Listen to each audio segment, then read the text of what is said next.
Polda Sulut klarifikasi terkait tahanan meninggal. KKP tangkap kapal asing dan amankan puluhan rumpon. Hari Kebangkitan Nasional Pemprov Sulut gelar upacara.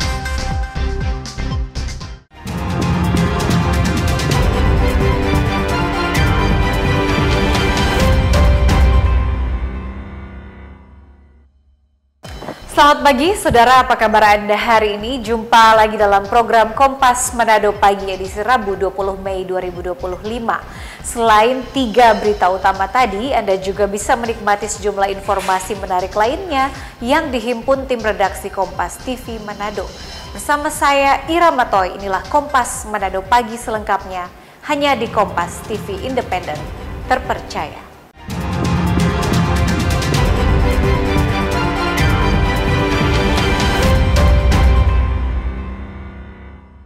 Saudara, Polda Sulawesi Utara kembali memberikan penjelasan terkait meninggalnya Henry Kolowai, salah satu tersangka kasus dugaan pemalsuan surat setelah sempat menjalani penahanan di Polda Sulut.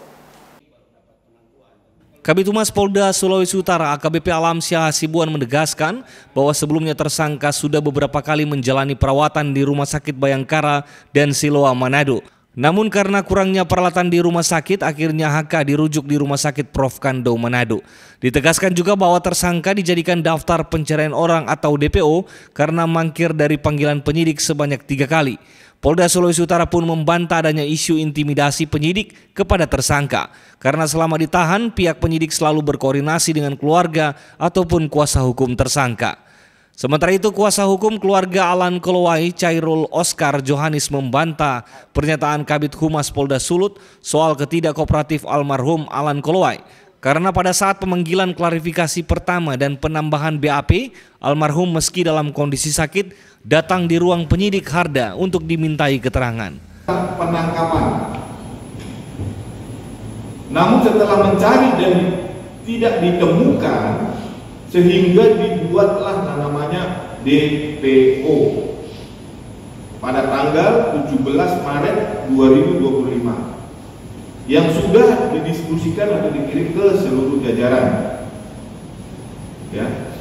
Dan setelah itu pada tanggal 24 Maret 2025 penyidik mendapatkan informasi keberadaan tersangka, ya, Henry dan Linja ini berada di perum kantor Gubernur nomor 63 lingkungan 4 Kelurahan Kayu Radi, Kecamatan Paal 2 Kota Manado. Jadi sebetulnya ini penahanan ini memang terjadi pada saat mereka itu dikatakan atau dijadikan tersangka. Nah, dalam tersangka ini bukannya si tersangka Henry Alan Kolowai ini tidak kooperatif. Mereka kooperatif. Contohnya apa? Pada saat pemanggilan klarifikasi pertama, mereka datangin. Begitu juga pemanggilan penambahan BAP, mereka juga datang sekalipun mereka dalam keadaan sakit. Nanti pada saat mereka sudah tidak ada hubungan dengan penyidik, dikarenakan mereka itu sementara fokus di dalam pengobatan di rumah sakit. Sehingga pada saat itu mereka, artinya kesibukan mereka itu dengan berobat. Chairul juga mendesak Kapolda Sulut Irjen Pol Roy Keharilangi untuk menindak tegas anggota yang dinilai bertindak tidak manusiawi terhadap almarhum Alan yang saat itu dalam kondisi sakit parah namun tetap dipaksakan ditahan oleh penyidik di Treskrim Polda Sulut. Jimmy Dapar, Kompas TV Manado, Sulawesi Utara. Saudara, gara-gara hal sepele seorang oknum polwan berpangkat Bribtu bernama Claudia Karen tega menganiaya seorang ibu rumah tangga di Desa Kema, Kabupaten Minahasa Utara. Pelaku menganiaya korban karena tersinggung cuitan di media sosial. Viral di media sosial sebuah video yang terekam saat oknum polisi berseragam lengkap, yakni Bribtu Claudia Karen yang berdinas di Polres Tomohon, diduga melakukan penganiayaan terhadap seorang ibu muda bernama Patricia Elizabeth. Oknum poluan sebelumnya diduga diviralkan di media sosial sebagai pasangan lesbian di kanal Facebook yang diduga diposting oleh kakak korban Patricia Elizabeth. Tidak terima dengan postingan komentar tersebut, oknum poluan mendatangi rumah kakak korban di Desa Kema Minahasa Utara. Mengetahui sang kakak tidak berada di rumah, amarah pun dilimpahkan ke korban Patricia Elizabeth. Korban mengaku tidak ada masalah apapun dengan oknum poluan tersebut. Pihak korban dan keluarga mendesak adanya tindakan tegas dari Kapolda Sulut dan Kapolres Minahasa Utara untuk mengusut tuntas laporan yang sudah dibuat korban. Itu dia langsung Patria dari luar bilang siang, langsung masuk di dalam rumah. Dia babatanya sudah kasar-kasar, semua yang mau memakai. Abis itu dia tanya Pak Kakak, dia mau datang cari Pak Kakak. Abis itu dia langsung naik di atas tempat tidur, dia ramaskan leher, dia injang, baru dia bagi di belakang sini. Itu kita ada sempat berdiri mau pilih tapi anak karena dia merasa tersinggung dengan status tapi kakak status di Facebook. Bahwa hal itu benar adanya laporan tentang dugaan perkara penganiayaan yang terlapornya berinisial CA. Kemudian saat ini perkara tersebut sudah kami tidak lanjuti, kami proses sesuai prosedur dalam tahap penyelidikan. Saat ini kondisi korban sedang di rumahnya, kemudian hasil visum sudah keluar untuk proses lebih lanjut. Kasat Reskrim menambahkan kasus penganiayaan yang diduga dilakukan oleh oknum poluan tersebut akan segera dilakukan gelar perkara. Jimmy Dapar, Kompas TV, Minahasa Utara, Sulawesi Utara. Sementara itu, Saudara, tim Resmo Polda Sulawesi Utara berhasil menggagalkan aksi tindak pidana perdagangan orang atau TPPO dari Kota Bitung ke Kabupaten Taliabu, Maluku Utara. 2 orang yang diduga sebagai pelaku TPPO diamankan di Polres Bitung untuk proses hukum. Penangkapan diduga pelaku TPPO berinisial RR dan DK dilakukan tim Resmo Polda Maluku Utara bekerja sama dengan tim Resmo Polda Sulawesi Utara. Para pelaku diamankan di atas kapal bersama korban seorang anak yang masih di bawah umur. Kedua diduga pelaku TPPO tersebut langsung diberangkatkan ke Pelabuhan Bitung dan diserahkan ke tim Resmo Polda Sulut yang kemudian dilimpahkan ke Polres Bitung untuk proses hukum. Terduga pelaku mengaku korban berinisial C itu dititip oleh seorang perempuan berinisial Rizka untuk dipekerjakan di salah satu klub malam di Taliabu. Korban dijanjikan akan diberikan uang panjar sebesar Rp3.500.000. Namun saat berangkat, Siska baru memberikan uang Rp500.000 kepada korban. Beberapa pelaku yang terlibat, tapi untuk saat ini, untuk sementara kami baru mengamankan 2 orang pelaku, ya inisialnya RR sama DK, dan kasus ini sementara kami lakukan pengembangan, kemudian pendalaman untuk kita kembangkan lebih jauh lagi siapa-siapa yang terlibat, pelaku-pelaku mana yang terlibat dalam perkara ini. Jadi untuk mungkin setelah pendalaman pengembangan lebih jauh sudah kami lakukan, maka kami akan menyampaikan lagi kepada rekan-rekan media. Sebelum kita berangkat ke kapal, kita singgah Pak Jessica ke rumah. Kita kasih bercerita langsung yang punya kafe dengan adik Cika. Nah, kita kasih bercerita langsung, terus yang punya kafe tanya mau, dia bilang iya dia mau kerja, begitu. Jadi kita bilang ke Ibu Jessica, Ibu nanti kita sampaikan ke itu yang punya kafe, dia mau panjarkan 1,5 juta. Terus yang punya kafe cuma kasih 500.000. Dinas Pemberdayaan Perempuan dan Anak juga telah melakukan pendampingan terhadap korban. Kami dari pihak Dinas Pemberdayaan Perempuan dan Perlindungan Anak lebih pada pendampingan korban, dan kemudian proses hukumnya kami serahkan ke kepolisian. Ya. Ini ada dari kepolisian Bitung, tetapi juga dari Polda Sulawesi Utara. Maka kami yakin ini akan berproses sesuai dengan ketentuan yang berlaku. Penyidik PPA Polres Bitung akan mendalami kasus TPPO ini guna mengetahui jaringan tindak pidana perdagangan orang yang marak terjadi di wilayah Sulawesi Utara.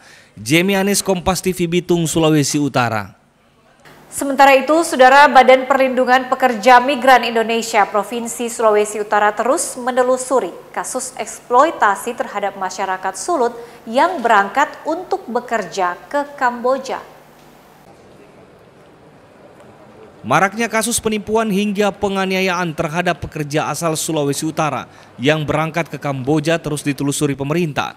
Kepala Badan Perlindungan Pekerja Migran Indonesia Provinsi Sulut, Hendra Makalalak, menyampaikan 3 tahun terakhir masyarakat Sulut berbondong-bondong ke Kamboja yang ternyata direkrut melalui media sosial Facebook. Dengan iming-iming gaji yang besar, para korban pun akhirnya terpengaruh.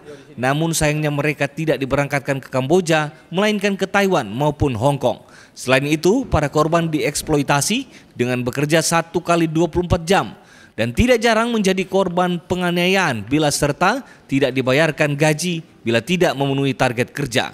Untuk itu kasus ini dinilai sudah termasuk pada tindak pidana perdagangan orang. Mereka yang berangkat ke Kamboja ini direkrut melalui media sosial, melalui Facebook. Mereka dipengaruhi dan diiming-iming dengan gaji yang begitu besar. Namun hasil penelusuran kami, mereka yang menjadi korban ini tidak langsung disampaikan untuk bekerja ke Kamboja, tetapi mereka dijanjikan bekerja di Taiwan, di Hong Kong, dan ternyata setelah mereka diberangkatkan jatuhnya sampai di Kamboja. Untuk itu tentu kami dari Kementerian PPMI menghimbau kepada seluruh masyarakat Sulawesi Utara agar kiranya jangan terjebak dengan bujuk rayu melalui media sosial terkait dengan perekrutan bekerja ke luar negeri. Saat ini dan mereka yang ditempatkan di Kamboja sudah pasti itu ilegal karena Kamboja bukanlah negara penempatan. Nah, ini kita harus hindari, jangan terbujuk rayu dengan postingan di media sosial untuk bekerja ke luar negeri. Untuk itu, Kepala BP2MI Sulut mengimbau masyarakat Sulut untuk tidak terjebak dengan bujuk rayu perekrutan pekerja ke luar negeri oleh oknum yang tidak bertanggung jawab. Jimmy Dapar, Kompas TV Manado, Sulawesi Utara. Informasi KKP tangkap kapal asing dan amankan puluhan rumpon akan hadir usai jeda berikut ini. Tetaplah bersama kami.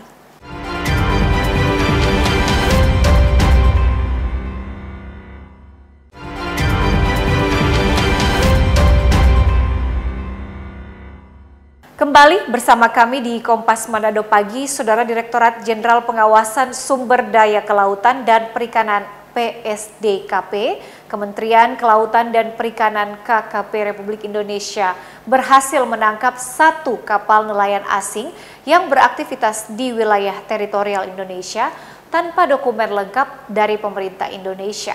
Tidak hanya itu, puluhan rumpon yang sengaja dipasang untuk mengumpulkan ikan juga diamankan. Penangkapan kapal nelayan asing asal negara Filipina dilakukan kapal pengawas KKP Orca 04 di wilayah perairan Sulawesi, di mana kapal asing itu terdeteksi sedang beraktivitas di Laut Indonesia. Kapal pengawas KKP Orca 04 yang dinakodai Prio Setiawan langsung menuju lokasi. Meskipun sempat melarikan diri, namun kapal berbendera Filipina dengan 2 awak kapal itu berhasil ditangkap dan dikawal hingga ke dermaga pangkalan PSDKP Bitung. Kami melaksanakan pengejaran dan alhamdulillah bisa tertangkap dengan si dramatis, dikarenakan itu perairan kita sudah masuk zona ekonomi eksklusif Filipina, jadi kita tidak bisa melaksanakan penembakan dan lain sebagainya. Kita hanya menggunakan water cannon yang sekarang sudah terpasang untuk lebih menetralisir kecepatannya dia. Dan berhasil kami bawa masuk ke perairan kita lagi. Jadi objek kita sudah deteksi masuk 1 nautical mile ke dalam perairan Indonesia.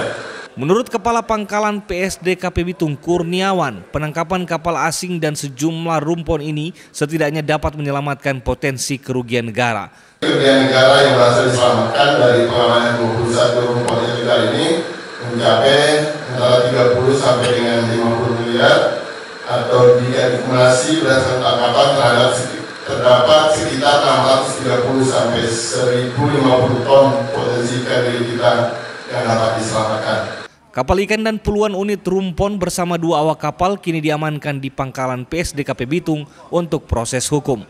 Jamie Anis, Kompas TV Bitung, Sulawesi Utara.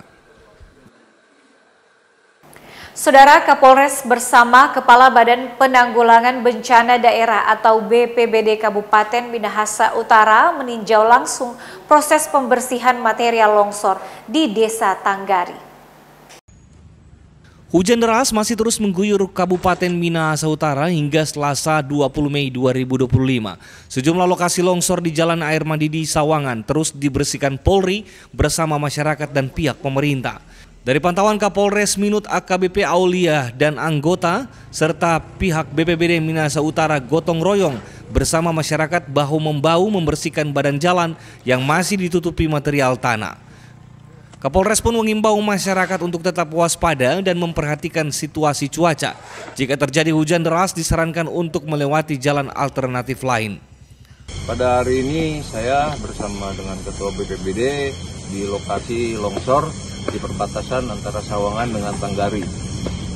Adapun untuk situasi saat ini jalan sudah bisa diakses kembali, namun kami menghimbau kepada masyarakat pengguna jalan khususnya yang akan menuju ke Minahasa melalui jalur Tanggari, apabila ada hujan besar silakan dapat memutar kembali dan pilihlah perjalanan sesuai dengan keamanannya, bisa melalui Manado ataupun sebaliknya yang dari Minahasa mau ke Manado bisa berputar ulang melalui Tomohon. Kepala Pelaksana Badan Penanggulangan Bencana Daerah Minut, Theodore Lumingkewas, mengatakan sedikitnya 5 titik longsor yang terjadi pada hari Minggu kemarin. Pihaknya pun mengimbau masyarakat untuk tetap waspada karena Minahasa Utara pada status siaga. Lokasi longsor kemarin yang terjadi pada hari Minggu kurang lebih ada 5 titik, tetapi ada juga longsor susulan. Untuk ukuran panjang bervariasi, ada yang panjang, ada yang pendek. Kemudian penanganan yang di Desa Tanggari itu bisa langsung dibersihkan oleh warga masyarakat, tetapi untuk longsor yang agak besar kita butuh bantuan dari Balai Jalan dan kami berterima kasih. Pada hari ini Pak Kapolres bersama anggota sudah membantu meninjau lapangan agar supaya kita bisa memberikan alternatif pilihan ke masyarakat. Ini juga hadir hukum tua agar supaya nanti boleh menghimbau masyarakat khususnya warga Desa Tanggari baik melalui gereja, melalui arisan, melalui ibadah-ibadah agar supaya ketika hujan lebat boleh mencari alternatif jalan yang lain, karena sampai dengan bulan Mei Juni perakiraan cuaca dari BMKG yang dirilis tanggal 19 Mei baru ini untuk curah hujan di Minahasa Utara itu dari menengah sampai tinggi. Terpantau akses Jalan Air Mandidi Tondano sudah kembali normal. Hanya saja pengendara harus ekstra hati-hati karena hujan masih terus terjadi yang mengakibatkan jalanan licin. Jimmy Dapar, Kompas TV Minahasa Utara, Sulawesi Utara. Ke info lainnya, saudara, sejumlah dosen Universitas Samratulangi yang juga tergabung dalam aliansi dosen ASN Kemendikti-Saintek seluruh Indonesia wilayah Sulawesi Utara melakukan aksi damai di kampus Unsrat.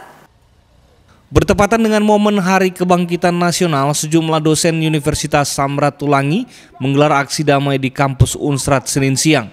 Sejumlah dosen melakukan orasi di depan Fakultas Hukum Unsrat menuju patung Samratulangi hingga ke gedung rektorat dengan pengawalan ketat dari petugas kepolisian dan TNI. Salah satu hal yang menjadi tuntutan adalah seruan kebijakan remunerasi dosen agar sejalan dengan nilai tunjangan kinerja dosen aparatur sipil negara. Mereka menilai penerapan remunerasi bagi dosen di kampus Unsrat yang berstatus perguruan tinggi negeri BLU remunerasi telah menciptakan ketidakadilan serta kesenjangan. Karenanya mereka berharap Rektor Unsrat selaku pimpinan bisa memperhatikan kesejahteraan dosen secara keseluruhan. Didasari pengamatan tentang ketidakadilan.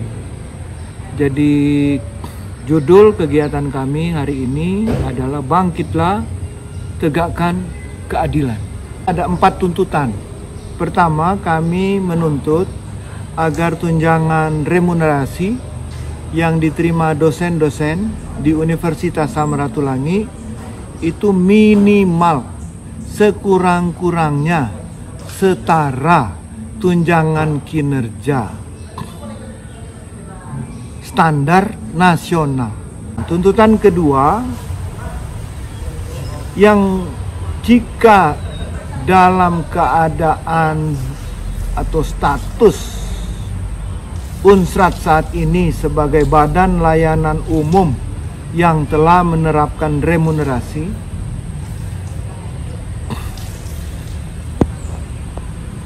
karena status itu sehingga tuntutan pertama tidak dapat dipenuhi, maka kita menuntut agar status diturunkan setengah tangga menjadi badan layanan umum tanpa menerapkan remunerasi. Akibatnya apa bila itu ditempuh? Maka dosen-dosen akan menerima tunjangan kinerja dengan standar nasional tadi. Nah, tuntutan ketiga itu kami mengkhawatirkan bila tunjangan pertama atau kedua ini dipenuhi, berdampak pada kenaikan uang kuliah tunggal. Jika tidak dipenuhi tiga tuntutan ini, berarti pemimpin itu tidak memperhatikan, menutup mata atas kesenjangan, atas ketidakadilan. Aksi damai diterima oleh perwakilan Rektor Unsrat yang menyampaikan bahwa penerapan remunerasi bagi dosen dan tenaga pendidik di Unsrat mengacu pada Peraturan Presiden Nomor 19 Tahun 2025 tentang tunjangan kinerja pegawai di lingkungan Kemendikti-Saintek. Unsrat sebagai perguruan tinggi negeri yang berstatus badan layanan umum telah menerapkan remunerasi bagi seluruh dosen sesuai status klaster kampus saat ini. Terkait dengan Tukin itu saya sampaikan tadi sesuai dengan Perpres 19 2025, kemudian diturunkan lagi dengan aturan di bawahnya yaitu Permendikti-Saintek 23 2025 dan ada juknis dari Sekjen.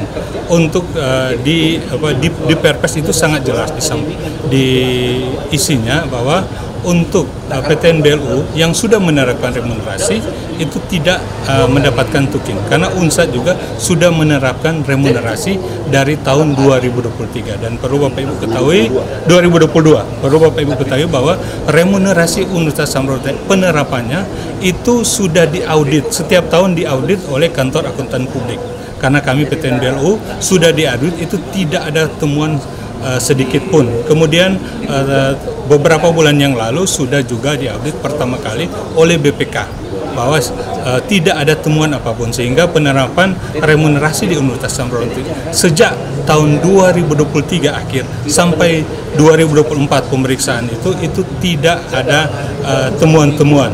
Pantauan Kompas TV, aksi damai para dosen ini berjalan tertib dengan pengawalan ketat dari kepolisian dan TNI. Diketahui aksi damai ini berlangsung saat pihak Unsrat memberlakukan kegiatan belajar mengajar secara dalam jaringan atau daring.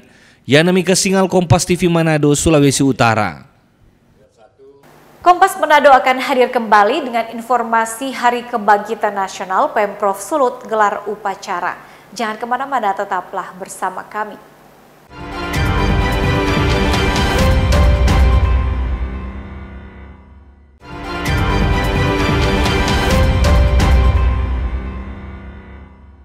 Terima kasih saudara, Anda masih menyaksikan kami di Kompas Manado Pagi. Saudara, kantor perwakilan Bank Indonesia Sulawesi Utara bekerja sama dengan TNI Angkatan Laut Lantamal 8 Manado melaksanakan ekspedisi rupiah berdaulat.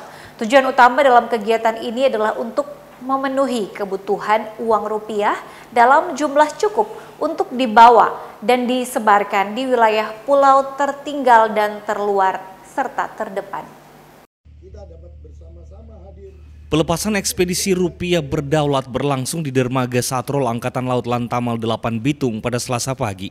Kegiatan dihadiri Kepala Kantor Perwakilan BI Sulut Andri Prasmuko dan Lantamal Wilayah 8 Manado Laksamana Pertama TNI Mai Franky Pasuna Sihombing dan Wakil Wali Kota Bitung Randito Maringka.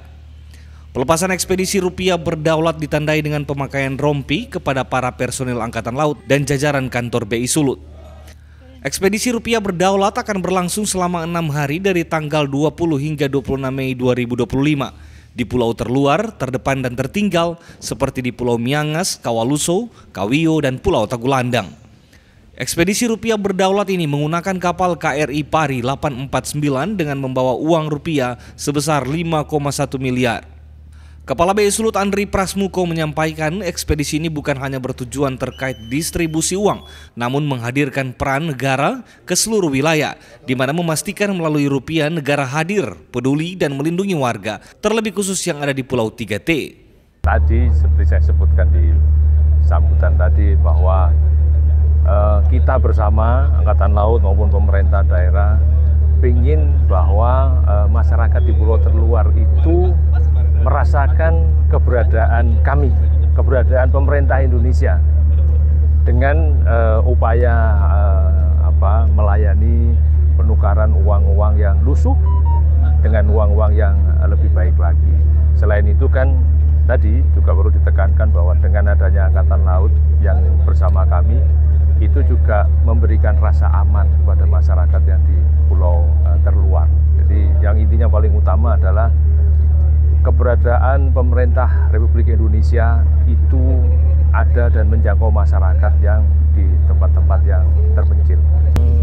Jelas kita akan berusaha untuk mengantarkan kebutuhan rupiah ini dari sini, terutama dari Bitung sampai terkirim ke pulau-pulau tujuan dalam kondisi yang aman, tanpa ada gangguan dan bisa berguna bagi masyarakat. Itu yang kita laksanakan. Kami juga bekerja sama dengan BI, ini juga termasuk juga kami juga mendukung kegiatan kami, yaitu kehadiran Angkatan Laut di semua wilayah, termasuk di 3T. Jadi sekaligus kami membawa rupiah, kami juga menunjukkan kepada masyarakat di wilayah 3T kami hadir, kami ada, masyarakat harus merasa aman. Ekspedisi Rupiah Berdaulat diharapkan dapat menjaga stabilitas ekonomi di pulau terluar, terdepan dan tertinggal. Aldi Paskual, Kompas TV Bitung, Sulawesi Utara.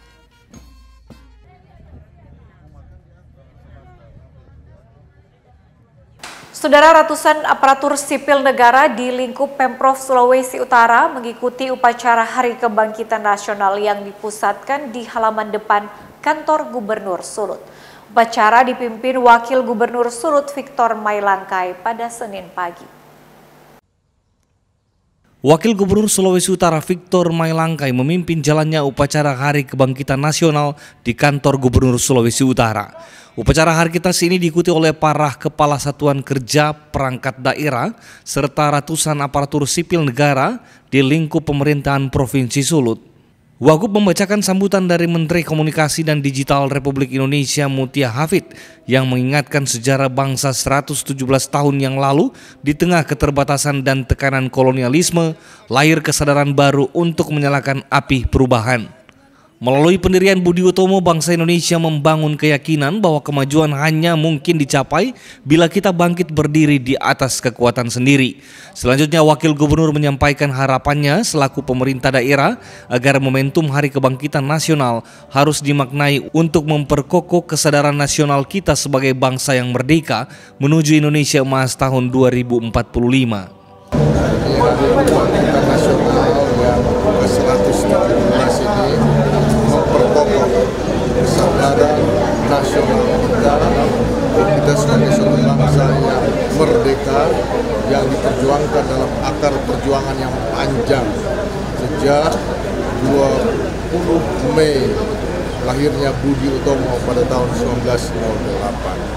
Akar perjuangan inilah yang memotivasi kita, rakyat Indonesia, untuk membangun bangsa Indonesia yang semakin kuat, semakin kokoh, berakar pada nilai-nilai kemanusiaan, dan seluruh kegiatan kita diharapkan memberikan manfaat bagi upaya peningkatan kesejahteraan rakyat, dan ini bagian yang utuh dalam memperkokoh semangat kita untuk mencapai tahun 2045, tahun Indonesia Emas, di mana Indonesia berada di urutan negara-negara besar dan maju di dunia. Hari Kebangkitan Nasional ke-117 kali ini mengusung tema Bangkit Bersama Wujudkan Indonesia Kuat. Yang demi Kesingal Kompas TV Manado, Sulawesi Utara. Saudara Dewan Perwakilan Rakyat Daerah DPRD Provinsi Sulawesi Utara mendengarkan laporan keuangan dan pertanggungjawaban Gubernur Sulawesi Utara dalam rapat paripurna LKPJ Gubernur di ruang sidang DPRD Sulut pada Senin pagi. Rapat paripurna LKPJ Gubernur Sulut diikuti oleh sebanyak 40 anggota DPRD dari seluruh fraksi yang ada. Dalam laporan yang dibacakan oleh Ketua Pansus LKPJ Amir Liputo, disebut bahwa pihak Pansus telah turun langsung ke lapangan dan melakukan pantauan atas sejumlah hal dari pemerintah provinsi, dalam hal ini Gubernur Sulut. Dalam laporan yang dibacakan oleh Ketua Pansus LKPJ Amir Liputo, disebut bahwa pihak Pansus telah turun langsung ke lapangan dan melakukan pantauan atas sejumlah hal dari pemerintah provinsi, dalam hal ini Gubernur Sulawesi Utara. Dalam LKPJ tersebut tertuang diantaranya di bidang pariwisata, ketahanan pangan, perikanan dan kelautan, pengelolaan keuangan daerah dan sinergitas bersama BUMD yang menjadi prioritas pemerintah. Sejumlah hal memang menjadi pembahasan dalam LKPJ Gubernur sesuai dengan visi dan misi pemerintah terhadap masyarakat Sulawesi Utara. Kita tadi sudah selesai melaksanakan rekomendasi Pansus ya, karena laporan 2024 sudah final hari ini dan sah ya, dan rekomendasi dari Pansus full semua ada ya, semua ada. Tentunya ini akan menjadi evaluasi kami karena ini juga sama dengan visi misi yang kami janjikan kepada masyarakat. Jadi Pansus telah menolong, membantu kami pemerintah untuk lebih teliti lagi ya, karena kita berharap ke depan apa yang diinginkan masyarakat, apa yang diinginkan Dewan yang saat ini melalui Pansus ini akan kami dapat wadahi ya. Tentunya kita akan melihat asas prioritas yang akan kita laksanakan. Sementara itu dukungan penuh diberikan oleh pihak DPRD Provinsi Sulawesi Utara atas LKPJ Gubernur Sulut. Jadi tadi dalam paripurna penyampaian finalisasi LKPJ, tentu itu ada Pansus ya, dan tadi laporan dari Ketua Pansus bahwa kami tentu telah selesai untuk pembahasan LKPJ-nya, dan pada dasarnya kami tetap mendukung dan memberikan rekomendasi hal-hal yang perlu diperbaiki ke depan bagi pemerintah Provinsi Sulawesi Utara supaya ke depannya Sulut menjadi jauh lebih baik lagi. Dan pada kesempatan hari ini juga ternyata setelah kami melakukan pembahasan turun lapangan dan di saat kami berkomunikasi juga dengan Bapak Gubernur, ternyata kami juga mendapatkan masalah-masalah yang perlu diperbaiki itu visi kita sama dengan Bapak Gubernur ternyata, dan akhirnya ya ini juga menjadi suatu hal yang bisa kami perbaiki nanti ke depan untuk pembangunan-pembangunan di Sulawesi Utara, untuk jalannya pemerintahan yang ada, dan semua sarana prasarana yang bisa mendukung itu bisa diperbaiki lagi. Ya bersyukur pembahasan ini telah selesai dan sudah diterima. Sejumlah masukan juga diberikan Pansus LKPJ Gubernur yang bertujuan memajukan Sulawesi Utara ke depan. Edward Siwi, Kompas TV Manado, Sulawesi Utara. Saudara, selain rangkaian informasi tadi, kami juga sudah melansir perakiran cuaca dari BMKG Manado untuk Anda sebagai panduan bagi Anda yang akan melakukan aktivitas di luar rumah hari ini. Berikut perakiraan cuaca.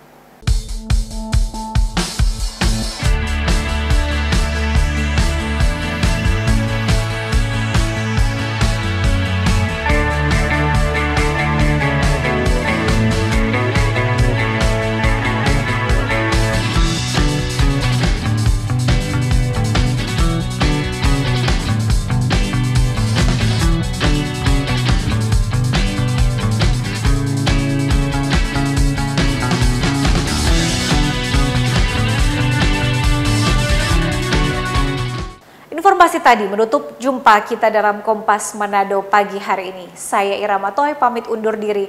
Tetap saksikan rangkaian program berita di Kompas TV Independen, terpercaya.